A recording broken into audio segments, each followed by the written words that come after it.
ഞാൻ പലപ്പോഴും കണ്ടിട്ടുള്ളൊരു കാര്യം, ഇന്ന് കാര്യം തീരുന്നില്ലല്ലോ എന്ന് എങ്ങനെ ഇത് പൂർത്തിയാക്കാൻ സാധിക്കും, എൻ്റെ ടാർഗറ്റ് എങ്ങനെ എനിക്ക് മീറ്റ് ചെയ്യാൻ സാധിക്കുമെന്നൊക്കെ. അതിന് വഴികൾ ചെറിയ കാര്യങ്ങളേ ഉള്ളൂ. ഒന്നാമതായി, ചെയ്യുന്ന ജോലിയെക്കുറിച്ചും അവനവൻ്റെ പാതയെക്കുറിച്ചും അവനവൻ്റെ പ്രവർത്തനത്തിൻ്റെ അവനവനുള്ള കഴിവിനെ പറ്റിയും പ്രാപ്തിയെപ്പറ്റിയും സ്വയം ഒരു ബോധ്യമുണ്ടാവുക എന്നത് വളരെ പ്രധാനമാണ്.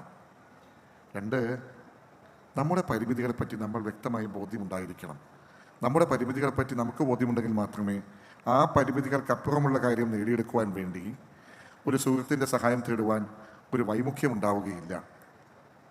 അടുത്തൊരു കാര്യമുള്ളത്, അങ്ങനെ പരിമിതി ഉണ്ടെങ്കിൽ ആ പരിമിതിയെ മറികടക്കുവാൻ വേണ്ടിയുള്ള വിദ്യാഭ്യാസം നേടുവാൻ, നൈപുണ്യം നേടിയെടുക്കുവാൻ, അഭ്യാസങ്ങൾ സ്വായത്തമാക്കുവാൻ നമ്മൾ ശ്രമിക്കുന്നു.